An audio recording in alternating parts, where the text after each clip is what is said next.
Então o frame é o cavalete, né, como eu expliquei antes, e o componente, ele tem um comportamento um pouco parecido com o do frame. Então, por exemplo, vamos aqui, já em partes práticas, vamos montar um botão aqui, né? Então eu quero um botão, vamos lá, vamos botar uma outra cor, vamos botar um azul. Eu quero esse texto aqui em cima, eu vou botar ele branco. Então, e aí eu vou botar... quando a gente tem um objeto, a gente também pode... Quando é um retângulo, a gente pode trabalhar com o raio das pontas, né? Então, por exemplo, eu vou trabalhar com 8 e a gente faz um botãozinho bonitinho aqui. Aqui, na parte do botão, então assim, vamos lá. Então a gente quer componentizar esse botão, para que a gente faça todos os botões de forma...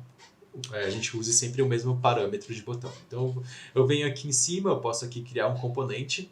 Então eu criei um componente, ele fica dessa forma, aqueles quatro losangos roxos. Então a mesma coisa vale para o frame. Então, por exemplo, se eu esticar, ele vai esticar junto. Só que no texto, por exemplo, a gente tem aqui a proporção 55 por 24. Aqui manteve a mesma coisa. Mas, por exemplo, se o texto...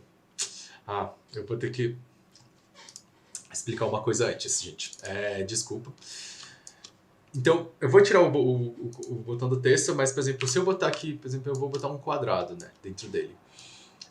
O componente, ele funciona da mesma forma que o frame. Então, assim, se eu deixo ele escalável, aqui o constraints ele aparece de novo, ele vai, quando esticar, ele vai esticar junto ao mesmo tempo. Mas, se eu vir aqui e travar ele no centro, você vai ver que ele vai manter a mesma proporção. Então, se eu esticar para baixo, ele também vai manter a proporção, porque eu botei o center para os dois lados. Ao mesmo tempo, eu posso também fazer com que ele estique da mesma forma, da mesma distância que ele tem aqui, ó, 69, 68, 12, 13. Ele vai manter a mesma proporção que nem um frame. Agora, quando a gente está falando de texto, aí eu também esqueci de explicar essa parte que acho que é muito importante. Então vamos lá. No texto, ele aparece esse box de text, onde a gente trabalha então aqui com a fonte. Então o legal do Figma, uma coisa muito legal do Figma, é que ele já puxa todas as fontes do Google Web Fonts. Isso eu acho que entre os designers tá acabando virando muito comum, a gente trabalhar com as fontes do Google, porque isso facilita tanto para dev quanto para o designer, porque a gente tem uma biblioteca padrão do Google que é muito boa. Então a gente consegue realmente manter alguns padrões, e eles têm uma biblioteca bem grande, então a gente pode escolher fontes, sei lá, Soleil ou algumas outras fontes que eu nunca ouvi falar aqui. Então, enfim.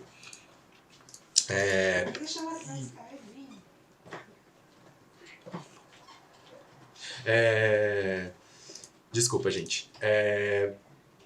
Então, assim, a gente pode colocar aqui a fonte.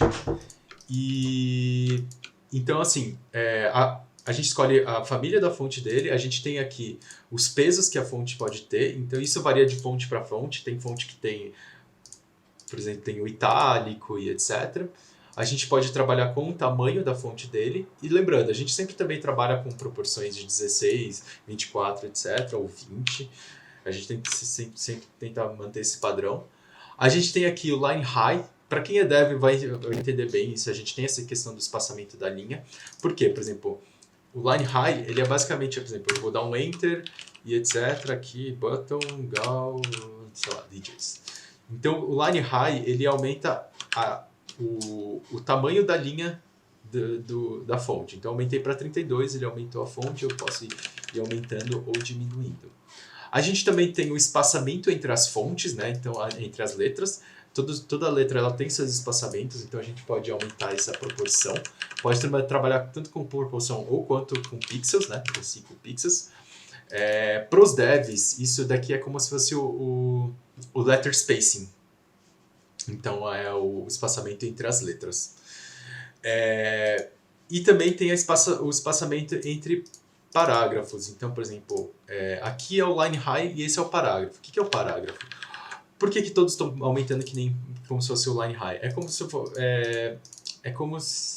deixa eu tirar isso aqui. É como se fosse a linha em si, né? Então tem a linha e tem o parágrafo. Como eu dei o enter, ele virou um parágrafo. Então, por exemplo, se eu escrever um texto aqui que fosse comprido, que fosse 2 linhas, isso daqui é o espaçamento entre as linhas. Então, por exemplo, se eu diminuir, ele vai diminuir isso daqui, mas os parágrafos eles vão manter, né? Então é o parágrafo e a distância da linha, são proporções diferentes. E no texto, ele tem alguns formatos diferentes, opa, caramba. No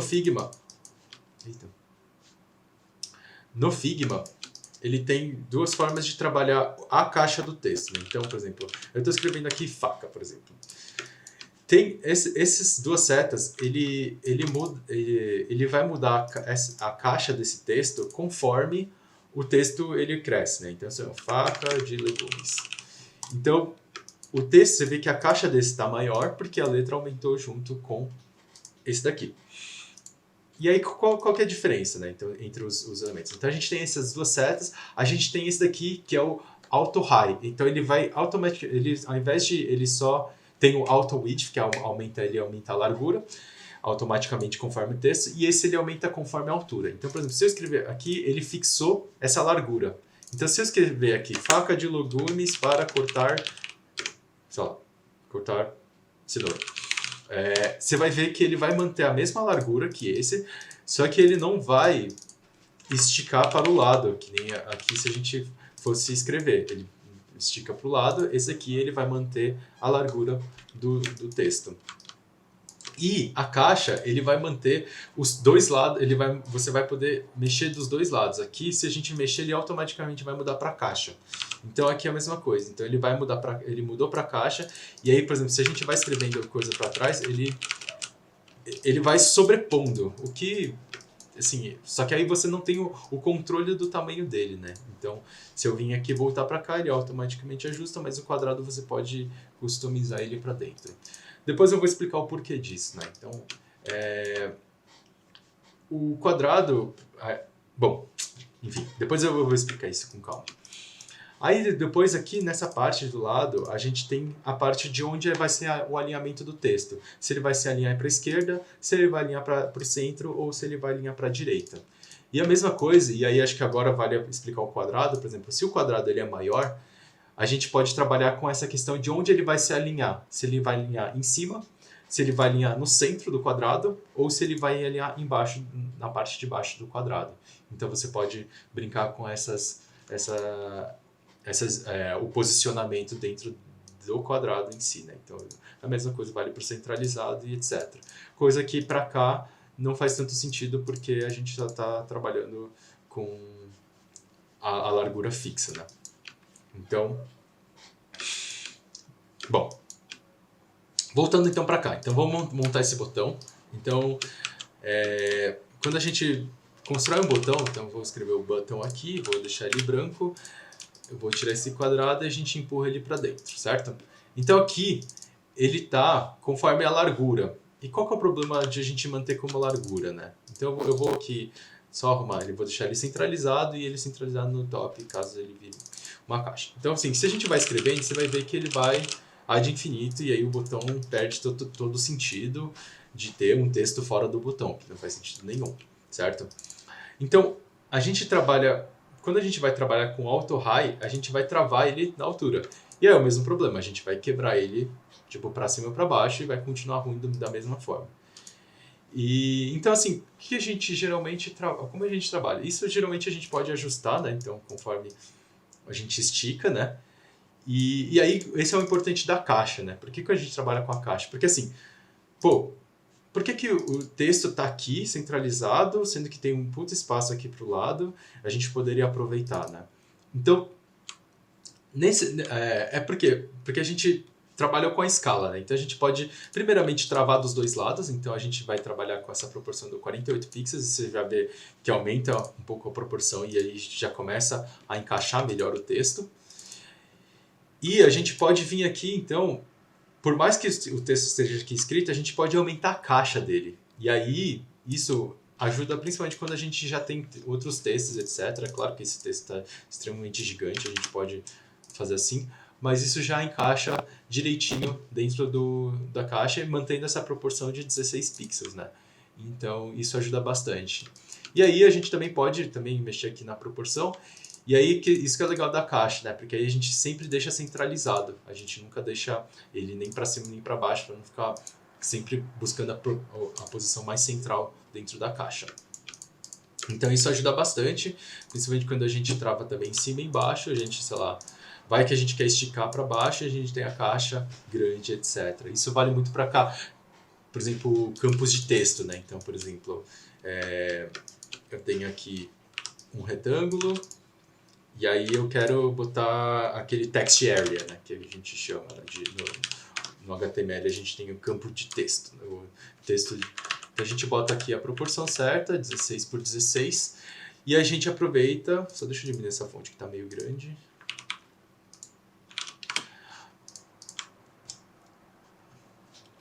A gente vem aqui e estica ele dentro dele para manter a proporção. Então aqui a gente deixa 16, mantendo a proporção, e 16, certo? Eu vou botar um fio dentro dele. Só que aí a gente não quer que o text area, ele sempre começa no topo e na esquerda, então a gente alinha ele para cima e para a esquerda. E aí a gente pode componentizar esse text area. E aí a gente, dentro do componente a gente trava ele dos 4 cantos. E aí a grande vantagem é que a gente pode, por exemplo, quando a gente for copiar um text area, a gente pode esticar à vontade e ele vai sempre manter essa proporção. Então se vou colocar um loren aqui, só para vocês verem como fica.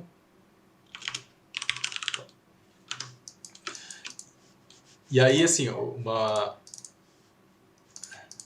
aí você vem aqui e ajusta o texto conforme a necessidade, né? Então, a mesma coisa vale para o botão. Você pode ajustar e ele sempre vai manter essa proporção certinha. Beleza? Então, assim, isso foi um pouco de texto e como o componente ele funciona dentro como se fosse um frame, né?